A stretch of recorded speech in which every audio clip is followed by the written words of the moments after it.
Happy Halloween, witches!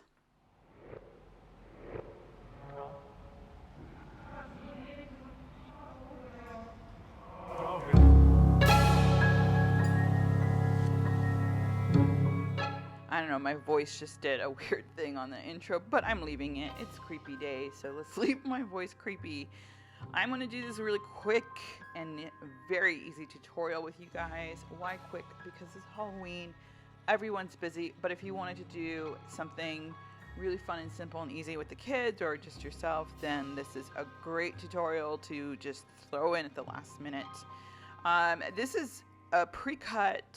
The whole watercolor pad is round, so I'll link it in the description. Obviously, you don't have to buy it. I've never used this thing, so I figured why not? Today's a good day to do it.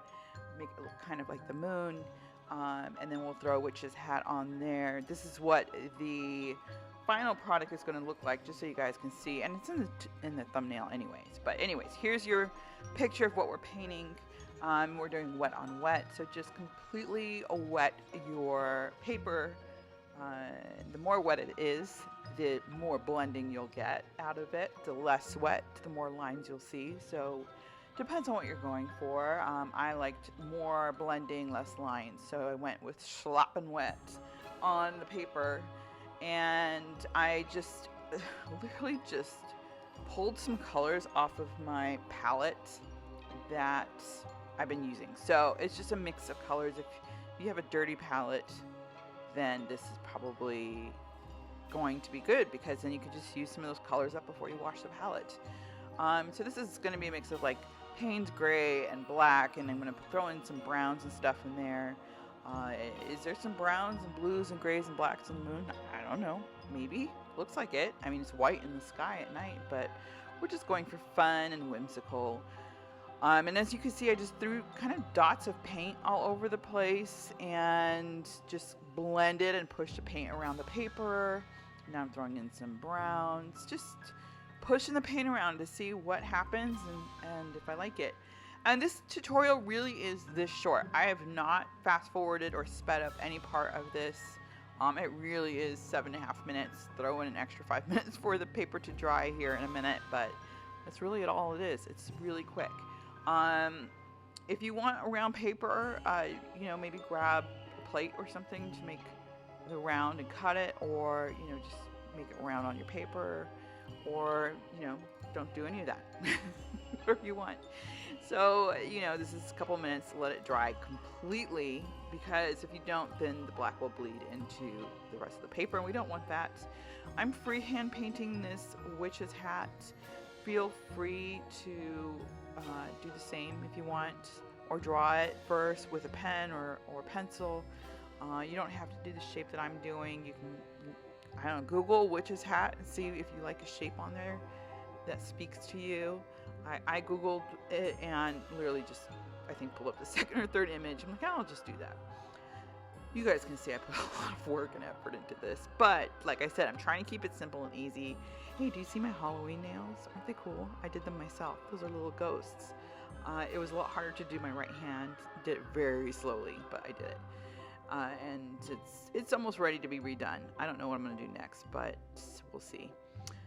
So I'm just doing the outline of the witch's hat with the black paint. Like I said, use a pencil or pen or marker if you want first. If you mess up, it's black. It's a silhouette, so you can kind of just work with it. If you completely mess up and need to start over again, then, like I said, this is an easy tutorial. You could probably do 10 in like an hour. I'm not sure why you would do that many, but, you could. And then just fill it in with black. If you want a really vivid black, or where it doesn't look like black pants that have been washed 100 times, then put on a couple layers of black, let it dry, put on another layer, keep doing that until it gets to that density you like. If you're using Dr. P.H. Martin's concentrated watercolors, Hydrus watercolors in black, you need to do that many layers. One of the things I love about his paints, it's very concentrated and vivid. You don't need much. If you like brighter colors, if you want more intensity in colors, and I suggest giving his paints a try. You don't even have to do black. Do purples, do blues, do your favorite color, do pink. Although I don't know how well pink will do on this background. It might get muddy. So if you want to do darker colors like blues and purples, even red might be muddy too, but it might have a cool look. Give it a try. There's different witches hats, right?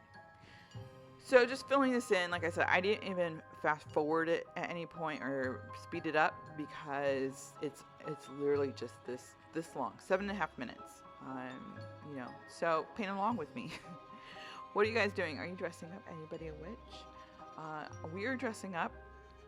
My husband and I are putting minimal effort into our own costumes. We're going to be the Wizard of Oz family. So my 10-month-old will be Dorothy. My son is going to be the Tin Man. I will be the Scarecrow, and my husband will be the Lion, Cowardly Lion. It's really funny. I might have to post a picture on my page tonight, but I bought his just ears and a tail, and then for me I have a hat, and then I'll do the makeup. But when you have kids and you're working, you've got businesses, you can't be bothered to put too much effort into it. And it's just for trick-or-treating. So, but his it didn't say it was a child's ears and tail. It literally just said lion, Cowardly Lion, ears and tail. There's no size or anything, so I bought it, and the thing is definitely for kids. His tail sticks out. It's like half a foot long.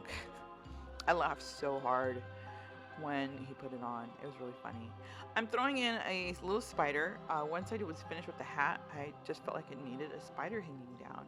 And just a line. I probably, in hindsight, would have done this with, like a pen, one of those bleed-proof pens to make the line a little bit thinner. I guess I overestimated my ability to make this line thin, but it was too late. I had already committed, so the line's a little bit thicker than I wanted, but then you can see it.